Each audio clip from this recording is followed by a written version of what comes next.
우리에게 주시는 하나님 말씀은 시편 136편 1절에서 9절까지 말씀입니다.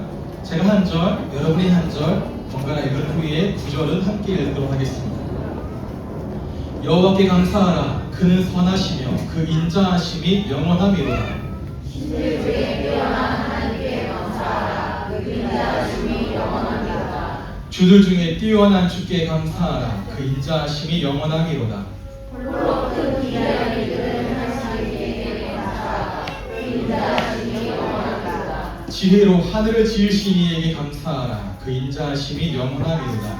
하나님 우리의 펴신 이에게 감사하라. 그 인자하심이 영원함이로다. 큰 빛들을 지으신 이에게 감사하라. 그 인자하심이 영원함이로다.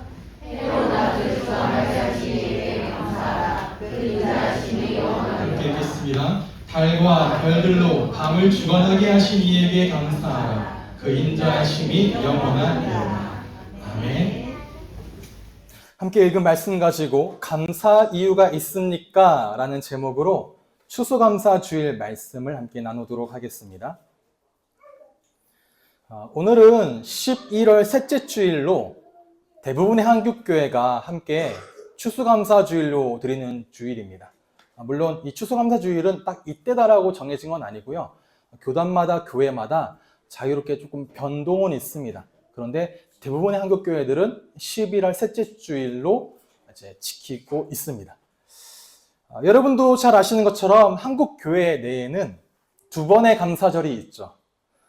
첫 번째가 매년 7월 첫째 주일 즈음에 드리는 맥주감사 주일이고요. 두 번째가 11월 셋째 주일 어간에 드려지는 추수감사 주일입니다. 이 두 가지를 보고 보통은 어떤 분들은 성경에 있는 맥추절, 오순절, 그리고 수장절, 초막절과 연결시켜서 이야기하곤 하는데 엄밀히 말하면 같은 날은 아닙니다. 같은 날이 아닙니다. 다만 그 의미를 가지고 와서 감사의 절기로 드리긴 하지만 엄연히 다른 날이죠. 맥추절날 말씀드렸던 것처럼 당시에 이 보리추수라는 한국적 상황에 맞게 선교사들이 감사의 절기를 적용한 것이 맥추감사 주일이고요. 추수감사절도 수확이라는 의미는 맥추절에도 있고 수장절에도 있습니다. 그런데 이런 수확의 의미를 가지고 왔지만 성경에서 추수감사 주일을 가지고 온 것이 아니라 미국 교회의 전통, 특히 북미 대륙에 정착한 것을 기념하여 드린 청교도들의 신앙 전통이 있죠. 그게 미국 최대의 명절인 추수감사절입니다. 11월 셋째 주인가요? 목요일인가요? 그때 즈음인데 그게 미국의 최대 명절이죠. 그때 정착하고 나서 1년 뒤에 수확의 제물을 감사함으로 드린 것이 추수감사절이고 그 유산을 이어받아 온 것이 우리나라의 추수감사주일입니다. 왜냐하면 우리나라의 기독교, 개신교를 전파한 대부분의 선교사들은 미국 출신이에요. 미국 북장로회, 미국 남장로회, 미국 남침례회 등등 감리회도 들어왔죠. 물론 영국, 캐나다, 호주에서도 오셨지만 대부분의 미국에서 왔기 때문에 미국의 전통을 가지고 그대로 들어왔습니다. 1년에 이제 2번 수확했던 농경사회를 기반으로 당시에 만들어진 것이 맥추감사주일, 추수감사주일이죠. 그런데 이런 감사절들이 오늘날은 농사를 짓지 않잖아요. 여러분, 한 해에 한 번에 소득만 올리는 사람은 우리나라엔 많지는 않습니다. 대부분의 월급 또는 주급 또는 1급으로 살아가잖아요. 그런데 이런 것들이 오늘날 어떤 의미를 가지고 여러분들이 적용하셔야 되겠느냐? 지난번에 말씀을 드렸죠. 수확의 의미, 그래서 수확의 양에 대한 의미가 아니라 하나님의 은혜를 기억하는 방식으로 전환돼야 된다는 겁니다. 하나님께서 우리의 삶 속에 여전히 생명의 양식을 공급해주고 계시고 우리의 일상마다 하나님의 은혜를 부어주고 계심을 뭐해라? 기억하고 그 감사를 고백하며 살아고 주시는 날들이 감사절이라는 거죠. 어쩌면 저도 여러분도 굉장히 바쁜 일상을 살아가는 가운데 한 달 한 달 어쩌면 겨우겨우 보냅니다. 겨우겨우 보냈더니 월급날 되어지고 또 겨우겨우 보냈더니 월급날 되어지고 그러잖아요. 그리고 하루하루가 정말 너무 바쁘게 지나가는 겁니다. 아침에 눈을 떠서 밤에 잠을 잘 때 어떻게 지나가는지 모를 정도로 그냥 훅 하고 지나가 버리는 게 우리의 하루죠. 그래서 한편으로는 그런 생각도 들었습니다. 우리 성도님들의 삶이 정말 빡빡하고 바쁘고 여유가 없을 것인데 그런 여러분들에게 되고 여러분 성경을 읽으십시오. 아침마다 묵상하세요. 기도하세요. 신앙의 질문들을 저에게 해주세요라고 말하는 게 그래도 되나 싶고 그냥 편안하게 신앙생활 하시고 편안하게 교회 나오시고 하면 되지 않겠냐라는 생각이 잠깐 들지만 그건 이제 그렇게 생각이 들지만 진짜 그렇죠. 질문하러 하는데 질문할 여유가 있어야죠. 성경을 읽어보라 하는데 성경을 읽을 시간이 있어야겠죠. 말씀을 한 번 더 들어보십시오 하는데 한 번 더 들어볼 마음의 여유가 없잖아요. 그게 사실입니다만 그럼에도 불구하고 기도하고 읽고 질문해야 신앙이 성장되어지면 분명하기 때문에 저는 정말 여러분들의 신앙이 성장되어지기를 정말 바랍니다. 정말 바랍니다. 하여튼 바쁜 가운데 놓여져 있다는 거죠. 그래서 감사할 것이 너무나도 많음에도 불구하고 바쁘게 살다 보니까 감사를 놓치며 살 때들이 굉장히 많이 있습니다. 그래서 이런 우리들에게 감사의 삶을 잃어버리지 말라고 서로 표현하고 또 서로 고백하고 그런 삶을 살라고 이런 감사절을 우리에게 주시지 않았겠느냐라는 생각이 듭니다. 그래서 이번 추수감사주일 예배를 맞이하여 그리고 매주 주일날 예배 자리에 여러분 나오실 때마다 여러 삶에 하나님이 베풀어 주시는 그 은혜 위에 은혜가 다시 세워지는 그런 축복이 있기를 주님의 이름으로 축복합니다. 자, 오늘 감사에 대한 내용들인데 이 감사를 계속 고백해야 감사가 늘더라고요. 여러분, 우리에게 감사할 일이 있을 때 저절로 감사를 고백하게 된다라고 생각하는데 그렇지 않습니다. 감사할 일이 주어지지만 감사를 고백하지 않는 채 그냥 지나갈 때들이 굉장히 많죠. 그래서 감사에도 연습이 필요하고요. 감사에도 기술이 필요합니다. 반복되어져야 되기 때문에 그렇죠. 먼저 감사는 그냥 주어지지 않습니다. 감사는 발견해야 됩니다. 내게 주신 것들 중에서 발견해야 됩니다. 이 감사를 찾아내는 눈이 열려져야 된다는 거죠. 어쩌면 우리 주위에 주어진 것들을 가만히 옆에서 들여다보면 이 사람은 감사할 것들이 그렇게도 많은데 감사하지 못하는 사람들도 굉장히 많고요. 또 한편으론 어떤 사람들은 여러분 내게 주어진 그 어느 하나의 일, 그 어느 것 하나도 나 혼자의 힘으로 되어지는 것이 전혀 없고 모두 다 주위의 사람들이 도와줘야만 되어지는 일들인데 그럼에도 불구하고 그 사람들에게 감사를 표현하지 못하는 사람도 굉장히 많죠. 제가 지난주에 그 김 부장 이야기 들었던 것처럼 제가 최근에 봤던 그 한 씬에서 그 김 부장이라는 사람은 자기 자신이 열심히 노력하고 잘 살아내서 그 위치에 올라왔다고 생각해요. 그 아내의 도움에 대해서 전혀 감사하지 않죠. 그냥 당연히 생각합니다. 근데 아내가 한번 얘기해요. 당신은 왜 당신에게 주어진 것들에 감사하지 못하냐? 왜 당신 혼자 이루었다고 생각하느냐라고 말하는 거죠. 딱 그 케이스였던 겁니다. 감사할 것들이 너무나 많은데 내 혼자의 힘으로 했으니 감사하지 않아요. 승진도 어떤 월급을 벌어오는 것도 일을 완료시키는 것도 모든 것들이 그 팀의 도움이고 가정의 도움이 있는데 감사하지 않으니까 결국에는 저천되어집니다. 여러분 감사를 찾아야 되는데 무엇이 감사입니까? 오늘 여기 기록된 것처럼 아일랜드의 소설가인 조지 무어가 뭐라고 이야기하느냐? 사람은 그가 필요로 하는 것을 찾아서 온 세상을 여행하고 돌아다니다가 마침내 집에 돌아와서야 그것을 발견한다고 합니다. 내가 원하는 것 찾아서 온 세상을 다 찾아내다가 마침내 집에 돌아왔을 때 여기 있었네 하게 된다는 거죠. 무엇일까요? 건강, 집, 가족, 부모, 자녀, 오늘, 일상, 그 모든 것들이 행복과 감사의 내용이라는 거죠. 돌아올 집이 있는 것도 감사입니다. 집에 돌아왔을 때 반겨주는 가족이 있는 것도 감사입니다. 우리의 자녀들이 나의 별다른 수고와 노력 없이 잘 자라가는 것도 감사요. 나에게 부모님이 건강히 살아계신 것도 감사입니다.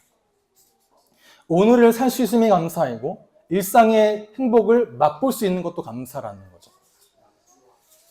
그런 모든 것들이 온 세상을 다 돌아다니고 찾는 것이 아니라 내 옆에 있다는 거예요. 내 옆에.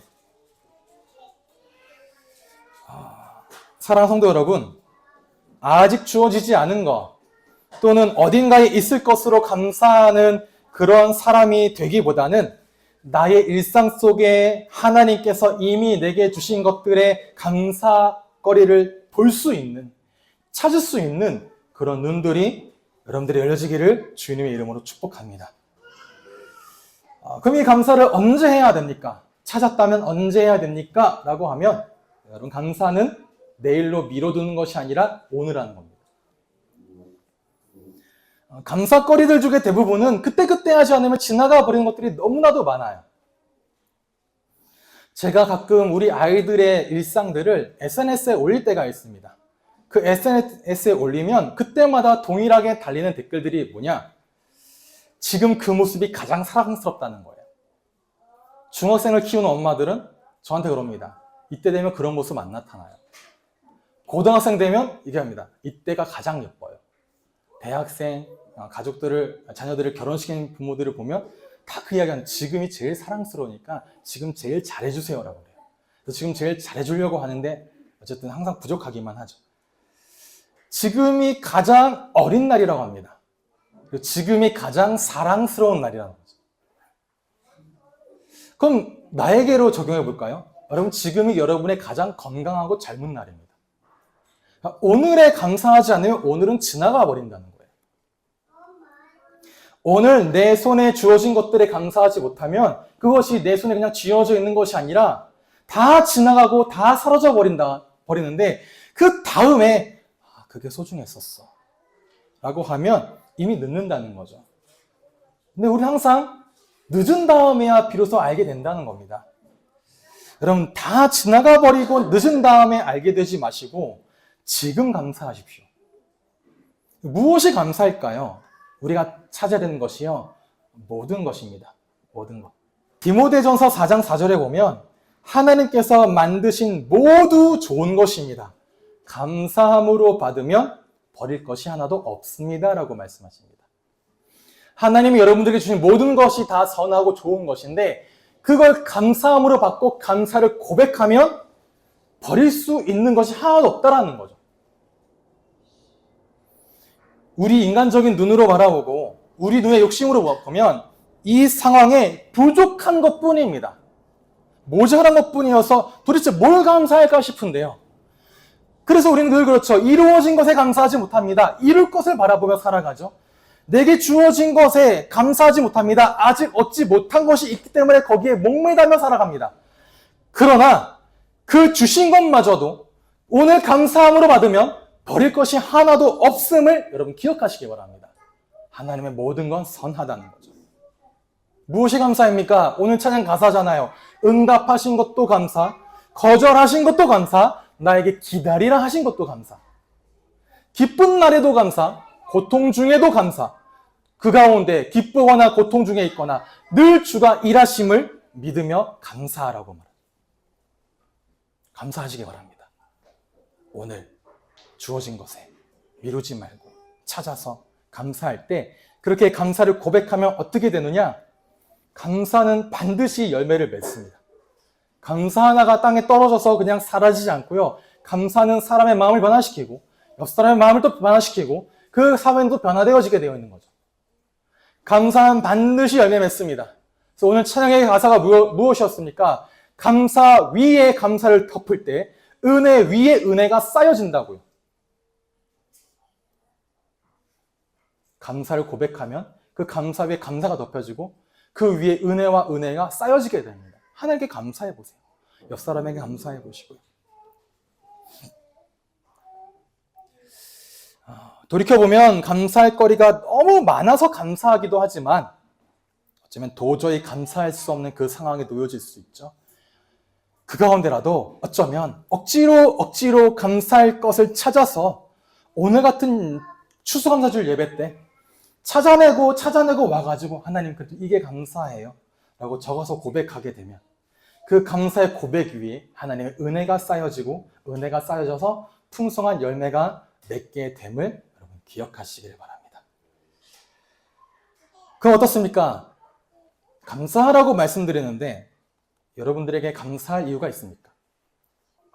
이렇게 말씀을 드립니다마는 그래도 목사님 저는 아무리 찾아도 감사할 것이 도저히 없습니다 라는 분들이 계실 수도 있겠죠.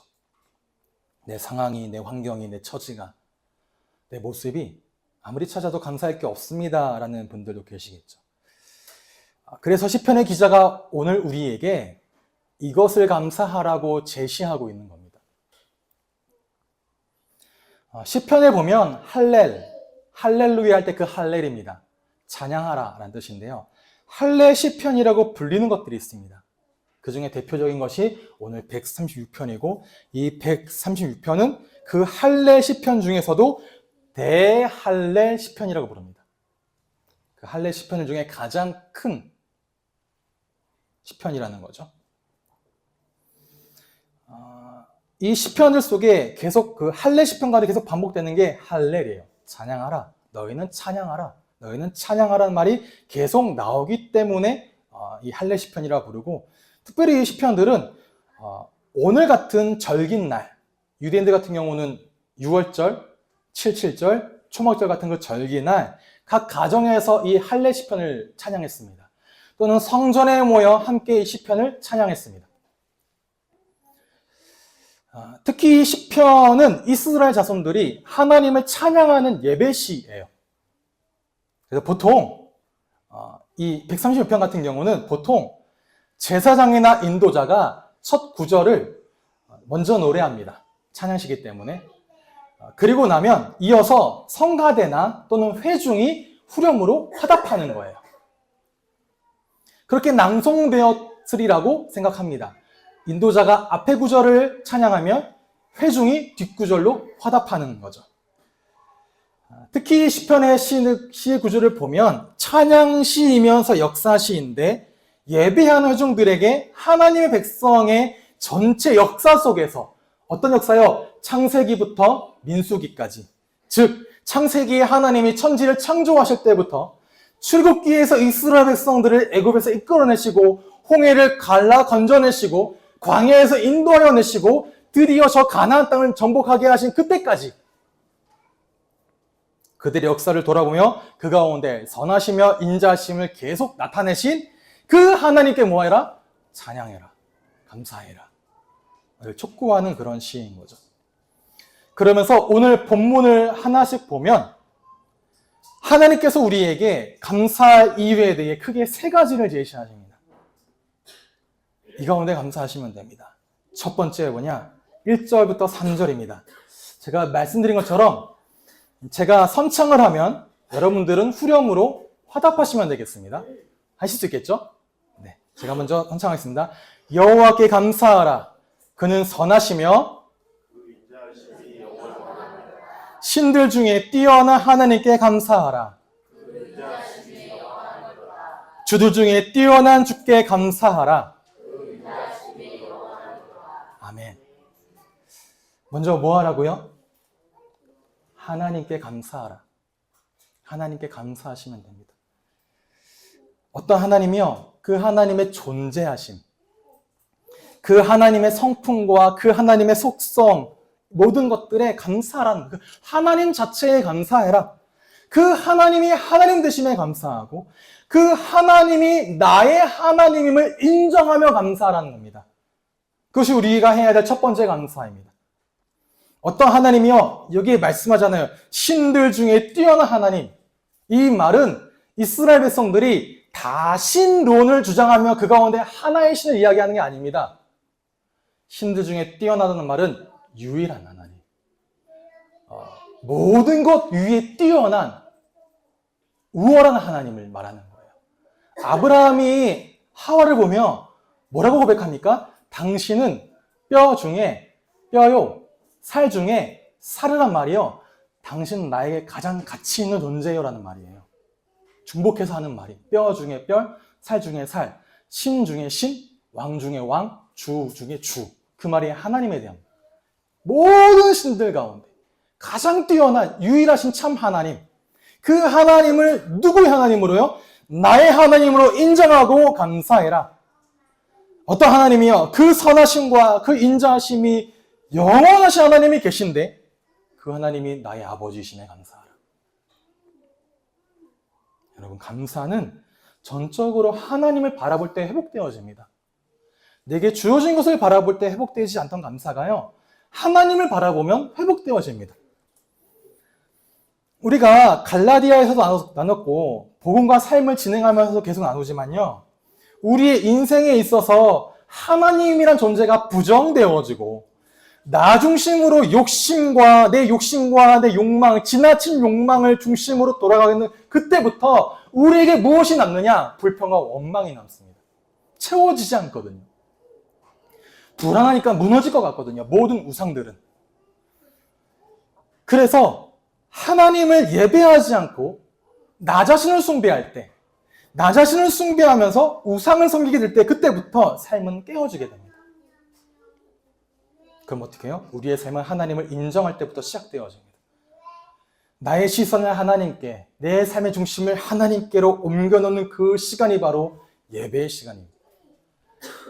그런 예배의 자리가 되기를 주님의 이름으로 축복합니다. 오늘의 예배가요, 지난 한 주간 자기 중심성으로 가득 찼던 나의 한 주간의 삶에서 다시 돌아와 하나님 중심의 삶으로 내 삶의 참된 왕, 내 삶의 참된 주인, 그분은 오직 예수 그리스도 한 분이심을 고백하는 그 시간이 예배의 시간이에요. 그래서 그 하나님이 나의 아버지시고 그 하나님이 나의 주 되심에 감사하는 예배의 시간 되시기를 바랍니다. 그때 그 하나님을 인정할 때 그 하나님이 여러분 삶에 헝클어진 모든 질서를 다시 바로잡으십니다. 내 마음에 참된 평안과 참된 만족을 주십니다. 그걸 체험해 보세요. 제가 이번 주 목요일 날 아이들이랑 찜질방을 가서, 아이들은 저희 아내가 시키니까 다 여탕에 가 있고요. 저 혼자 남탕에서 평안하게 30분 정도 뜨거운 물에 앉아 있으면서 계속 고백하게 되더라고요. 하나님에 대해서, 감사할 것에 대해서, 또 내가 구할 것에 대해서. 참 다 말씀을 못 드립니다만 요새 계속 제 마음이 복잡한 가운데 있습니다. 그 가운데 기도하고 나니까요, 이 복잡한 마음들이요, 저는 바로 잡혀지더라고요. 해결됐느냐? 아니요, 해결되진 않아요. 근데 바로 잡혀져 가요. 그래서 감사하고 힘을 얻고 이렇게 나왔습니다. 하나님께 초점을 맞춰보세요. 그 하나님이 내 마음을 바로 잡으십니다. 나에게 힘과 위로를 더해 주시죠. 그런 하나님을 체험하시기를 주님의 이름으로 축복합니다.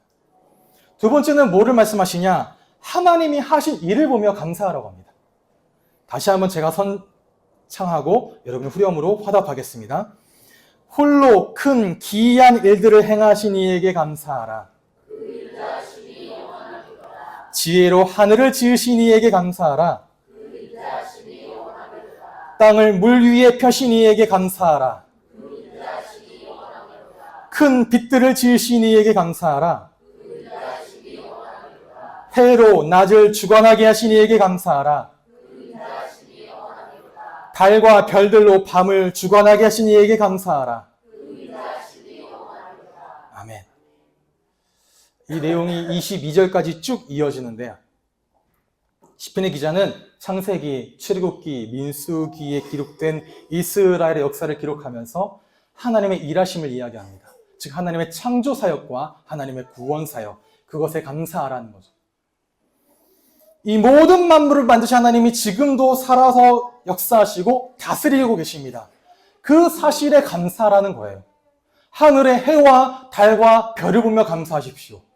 이 땅이 온전하게 유지되어지고 있음에 감사하시고, 여러분 바깥을 볼 때 피어나는 단풍을 보며 감사하시면 됩니다. 하나님, 이 모든 것들이 아름답게 나에게 주어짐에 감사합니다. 단 한순간도 해가 빛을 잃어버리면 우리는 다 삶을 잃어버립니다.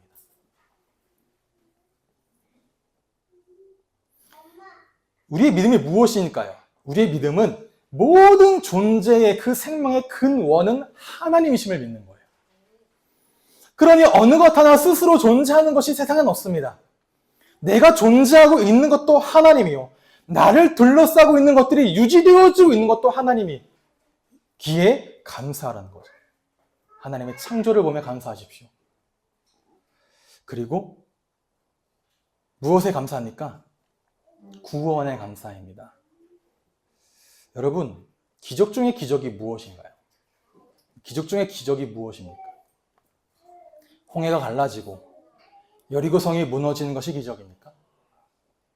예수님이 물 위를 걸으시고 말씀 한마디로 바람과 바다가 잔잔해지고 5,000명을 먹이시고 죽은 자가 살아나는 것이 기적입니까? 아니요. 기적 중의 기적은 내가 예수를 구주로 믿는 것이 기적입니다. 기적 중의 기적은 여러분이 지금 이 주일날 하나님을 기억하고 이 자리에 나와 예배를 드리고 있는 이것이 기적입니다. 그렇지 않았다면 지금 이 시간 어디 가 계실 거잖아요. 어딘가에 가 계실 거잖아요. 근데 그 어딘가가 아니라 교회에 나와서 예배의 자리를 나왔다는 게 기적이라는 거죠. 나는 믿음이 없는데요, 목사님. 나는 믿음이 약한데요 라고 말씀하십니까? 네, 그래요. 믿음이 약하고 믿음이 없을 수 있죠. 그런데 그 믿음이 없고 믿음이 약함에도 불구하고 매주 나와서 앉아있는 그 자체가 믿음이라고요. 그 자체가 기적입니다. 여러분, 그래서 옆에 앉아 계시는 남편을 보면 아우, 저 남편 믿음은 있을까? 아니요, 이게 믿음이에요. 어마어마한 믿음을 가지고 계신 겁니다, 지금요. 네. 칭찬해 주세요. 칭찬합니다. 네. 대단하지 않습니까? 여러분 그래도 절반은 알아들으시잖아요. 저도 마찬가지입니다. 저도 남자 성도였으면 반의 반도 못 알아들었을 겁니다. 근데 앉아 계시잖아요. 앉아 계시고 끄떡도 하고 계시잖아요. 끄떡도 하고 진짜 저를 뚫어지다 쳐다보면서 무슨 말 하고 있나 바라보고 계시잖아요. 그게 감사예요. 여러분 이 자리에 앉아있는 게 감사입니다. 그 구원의 은혜가 내게 임했음에 감사하라는 겁니다. 구원받지 않았다면 여러분 이 자리에 다른 사람의 의도로 나올 수 없습니다. 예수 그리스도 십자가 보혈로 나의 죄가 깨끗이 씻겨지고 하나님 앞에 의롭다 하심을 얻었을 뿐 아니라 그 하나님의 자녀가 되어진 사실에 감사라는 거예요. 누가요? 내가요. 여러분이요. 지금 예배 자리에 나와 있는 여러분이. 그렇기 때문에 뭐가 하나님과의 관계가 회복되어졌잖아요. 앞에 말씀드렸죠. 하나님께 감사하라고. 왜요? 그 하나님이 여러분의 한숨을 들으십니다. 여러분의 눈물을 아십니다. 나 혼자 답답하여 속으로 되뇌이는 나의 속삭임을 들으십니다. 누가? 내 아버지가요. 그 아버지가 계신 것에 감사하라는 겁니다. 그 하나님께 감사해라. 그 하나님 너의 아버지이심에 감사해라. 그 하나님 너를 구원하여 자녀 삼으심에 감사하라는 거죠. 그 아버지가 살아계신다. 나와 함께 계신다. 그 구원의 은혜에 감사하시길 바랍니다. 세 번째는 우리를 돌보시는, 오늘 우리를 돌보시는 하나님께 감사하라는 겁니다. 함께 또 읽어보겠습니다. 우리를 비천한 가운데에서도 기억해 주신 이에게 감사하라. 우리를 우리의 대적에게서 건지신 이에게 감사하라. 모든 육체에게 먹을 것을 주신 이에게 감사하라. 하늘의 하나님께 감사하라. 아멘. 세 번째 감사의 이유죠. 뭐에 감사할까요? 여러분 형편이 좋아진 것에 감사하실 겁니까? 네, 감사하십시오. 여러분의 수확이 늘어난 것에 감사하실 겁니까? 네, 그것도 감사하십시오. 그런데 그것보다도 선하신 하나님, 유일하신 하나님, 모든 만물을 창조하시고 나를 구원하신 하나님이 나를 내버려 두지 않으시고 나를 기억하시고 나를 건지시고 나를 지키시고 나에게 오늘도 공급하심에 감사하라는 겁니다. 22절까지 하나님에 대해서, 하나님의 일하심에 대해서 언급하던 시편의 기자가요, 23절에 와서 주어를 바꾸죠. 대상을 바꾸죠. 우리를 우리를 기억하시고 우리를 건지시고 우리에게 공급하신다. 무슨 말이냐? 하나님이 너희의 조상들에게만 역사하시고 일하시던 것이 아니라 지금도 우리에게 일하시고 역사하신다는 겁니다. 지금요. 지금 우리에게 오늘 일하시고 돌보시는 그 하나님이 여러분을 비천한 가운데 기억하신답니다. 내가 좋을 때 기억하시는 것만이 아니라 나의 비천한 가운데 나의 우울함과 나의 실패와 나의 가난과 나의 수치 가운데 나를 기억하시고 반드시 그 언약을 이루시는 하나님을 찬양해라. 그 하나님은 나를 나의 모든 대적의 손에서 건지시니 찬양해라. 그리고 그 하나님이 오늘 여러분의 식탁을 채우시고 공급하신답니다. 지극히 작은 참새 한 마리도 챙기시는 하나님이 나의 일상을 안 챙기시기 때문에. 여러분 마트에 가면 여러분 이 중에 무슨 반려동물 키우는 분들 계십니까? 마트에 가서 반려동물 먹을 것만 사오십니까? 누구 것도 사옵니까? 자녀요. 자녀 것도 사옵니다. 왜요? 반려동물도 챙기고 사랑하는 부모가 자녀를 사랑하지 않을 수가 없습니다. 참새 한 마리도 들꽃 하나도 베푸시고 입히시는 그 하나님이 하나님의 자녀를 돌보지 아니할 이유는 하나도 없습니다. 그 하나님이 나의 오늘의 밥상까지도 공급하신다는 거예요. 그 하나님께 감사하시길 바랍니다. 세 가지를 말씀드렸는데 이 모든 것에 감사할 이유가 하나 더 있습니다. 오늘 우리가 읽은 본문에 계속 뭐가 반복됩니까? 그 인자하심이 영원합니다. 그 인자하심이 영원함입니다. 몇 번 반복될까요? 와, 26번. 26절까지 있으니까 26번. 사실 이 단 하나의 문장, 그 인자하심이 영원함이로다. 이 문장이 시편 136편의 주제이자 어떤 주석가들은 시편 전체의 주제라고 말합니다. 하나님의 인자하심이 영원하기 때문에 그에게 찬양하며 그에게 감사하라는 거예요. 여기서 말한 인자하심이 시편의 주제이기도 한데 이 인자하심을 히브리어로 뭐라고 하냐? 헤세드라고 합니다. 거꾸로 있습니다. 헤세드예요. 헤세드. 이 헤세드가 어떤 뜻이냐? 한결같은, 변하지 않는, 꾸준한, 신실한 이런 의미와 함께 사랑, 자비, 은혜, 인애 이런 의미가 담겨 있죠. 그리고 이 헤세드가 쓰여질 땐 관계가 주어집니다. 이 관계 가운데 주어지는 사랑을 말해요. 그런 은혜를 말합니다. 즉 하나님과 이스라엘 백성의 관계, 하나님과 나와의 관계를 말할 때 사용되는 게 헤세드예요. 하나님의 헤세드. 그리고 이 헤세드는, 이 관계는 하나님의 언약에 기초합니다. 근데 이 언약이요, 보통 저와 상대방이 언약을 맺을 때, 약속을 맺을 때, 계약을 맺을 때 뭐에 기반합니까? 그 상대방의 신뢰에 기반하잖아요. 신용에 기반합니다. 근데 하나님이 우리를 보실 때 신용이 있습니까? 신용이 있습니까, 여러분? 없죠. 네, 세상엔 있죠. 뭐 900 몇십 점 이렇게 있잖아요. 근데 여러분 하나님 앞에서는 신용이 없습니다. 죽었잖아요. 원수였잖아요. 그래서 이 약속은 나의 신용에 기대어 하나님이 약속하지 않아요. 하나님이 하나님 자신의 신용과 하나님 자신의 인격에 기대어 약속하는 겁니다. 그럼 무슨 말입니까? 약속하세요. 무엇을 걸고? 나의 격을 걸고 약속한다. 나의 존재를 걸고 약속한다. 나의 성품을 걸고 너에게 약속한다. 그 약속이 무엇이냐? 나는 너를 사랑하겠다. 이 세상 끝날까지 나는 나 자신을 걸고 약속한다. 너는 나의 백성이니 내가 너를 입힐 것이고 내가 너를 사랑할 거야. 영원까지.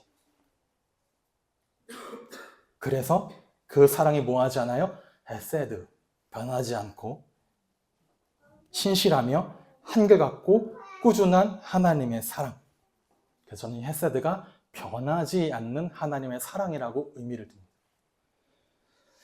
그 하나님의 인자하심이 뭐하다고요? 끝이 없습니다. 하나님의 헤세드가 끝이 없습니다. 그러니 뭐하라는 거예요? 감사라는 거예요. 뭐하기 때문에? 하나님의 헤세드가 영원하기 때문에, 헤세드의 하나님이 영원하시기 때문에 감사해라. 이것이 우리가 감사해야 될 단 하나의 이유입니다. 우리가 감사해야 될 이유는 하나님의 사랑, 하나님의 헤세드가 변하지 않아서예요. 그 사랑이 하나하나 역사합니다. 하나님의 창조에도 헤세드가 있고요. 하나님의 구원에도 헤세드가 있고요. 하나님 여러분의 기업을 주심에도 헤세드가 있고, 하나님 오늘 일상을 채우심에도 헤세드가 있습니다. 그 모든 동기 하나하나가 뭐예요? 여러분 사랑하셔서요. 왜 구원하십니까? 사랑하셔서요. 왜 창조하십니까? 사랑하셔서요. 왜 인도하십니까? 사랑하셔서요. 왜 애고에서 구원하시고, 왜 그 가나안 땅을 주시고, 왜 여러분의 일상을 공급하십니까? 사랑하셔서요. 그 사랑을 뭐 하라고요? 기억하라는 거예요. 헤세드, 기억해라. 이 영상을 보면 좋은데 틀진 않겠습니다. 틀까요? 시간 많이 가는데. 네네. 안 트는 거예요. 찾아보세요. 기억하라입니다. 기억하라. CCC의 김중건 박사님이 시작하셔서 굉장히 잘 알려진 백문일답이라는 프로그램이라고 해야 되겠네요. 프로그램이 있습니다. 많은 설교자들이 동일하게 인용해서 하는데, 앞에 앉아있는 회중들에게 100가지가 넘는, 약 100가지에 달하는 질문들을 계속 던져요. 예를 들어서 어둠 속에 빛을 주신 분이 누구십니까? 그럼 고백합니다. 예수 그리스도. 나를 구원하신 분 누구십니까? 예수 그리스도. 우리 인생의 주인이 누구십니까? 예수 그리스도. 라는 고백들을 100번을 넘게 반복합니다. 그럼 딱 하나 기억되는 거예요. 나에게 모든 문제가 주어져도 그 안에 답은 단 하나. 예수 그리스도. 그걸 기억하라는 겁니다. 그 하나를 기억하고 그 하나를 청년들에게, 그 하나를 성도들에게 새기기 위해 100가지 질문을 던지고 그 안에 답 하나를 요청해요. 오늘도 마찬가지입니다. 여러분 인생에 그 어떠한 질문을 던져도, 그 어떠한 상황이 주어져도, 그 어떠한 현실 가운데 내가 놓여있다 하더라도 너희는 기억해라. 무엇을? 그 하나님의 인자하심이 영원하며 그 인자하심이 오늘도 나를 덮고 있음을 몇 번이나 26번이나 계속 반복하면서 그 하나님에 대한 신뢰와 감사가 깊어지고 더 깊어지라는 거예요. 여러분 인생에 물결 넘어 몰려오는 것처럼 계속 몰려오고 또 몰려와. 여호와 하나님의 헤세드가. 그래서 그런 감사가 회복되어지기를 주님의 이름으로 축복합니다. 하나 더 있습니다. 결론입니다. 항상 짧게. 이 시편의 구주를 보면 한 가지 특징이 있어요. 개역개정이나 한글 성경은 잘 안 나타납니다. 영어도 마찬가지고요. 그런데 히브리어 원어를 보면 이걸 보고 아크로스틱이란 말이에요. 두음체라고 표현합니다. 무슨 말이냐? 히브리 문자가 26개의 알파벳으로 되어져 있는데 그 26개 알파벳 순으로 시를 지은 거예요. 동일한 게 119편도 그렇습니다. 119편은 26개 곱하기 8이에요. 9인가? 8. 맞아, 8. 맞을 거야. 어쨌든, 네. 우리나라 말은 뭐죠? 가나, 다라, 마바사, 아자차카, 타파하 이 순으로 시를 지은 거예요. 왜 그랬느냐? 알파벳 순으로 외우면 쉽게 외웁니다. 그래서 하나님께 감사한 이 사실이 너희의 기억 속에 남았으면 좋겠어. 인 거예요. 너희의 일상 속에서도 잊혀지지 않았으면 좋겠어. 하나님의 인자하심에 그 감사가. 이를 위해 계속 반복하고 묵상하고 되뇌라는 거예요. 무엇을? 그렇구나. 그 인자하심이 영원하기 때문에 난 그 하나님 찬양합니다. 이것을. 여기에 한 가지 이거 더 있습니다. 뭐예요? 전달하라는 거예요. 너희의 자녀들에게 전달해라. 하나님의 인자하심을. 너희의 후대의 후대들에게, 후손의 후손들에게, 자녀의 자녀들에게 걸쳐서 계속해서 전달되어져라. 왜? 아이들도 외우기 쉽게 하기 위해서. 무엇을? 하나님의 인자하심을, 하나님의 신실하심을, 그 하나님의 사랑을. 이게 계속 전달되기를 바라는 그 간절함을 담아 이걸 만든 겁니다. 언제 지었다고 보통 예측하느냐? 이스라엘 백성들이 포로 생활을 마치고 돌아왔을 때. 그때 이 하나님을 기억하고 계속 전달되어지길 바라는 마음으로 이 찬양시를 지었다고 합니다. 사랑하는 성도 여러분, 여러분의 자녀들에게 하나님의 인자하심을 전달하세요. 그 하나님께 감사하는 삶을 보여줌으로 전달하는 겁니다. 그리고 그 감사의 삶을 내가 직접 살아냄으로 전달하는 겁니다. 우리의 신앙이 반드시 자녀들에게 흘러가야 됩니다. 그리고 여러분의 신앙은 반드시 세상과 사회로 또 흘러가야 됩니다. 추수감사주를 맞이하여 우리는 교회 모든 성도들의 삶이 이러한 감사의 삶이 되어지기를 주님의 이름으로 축복합니다.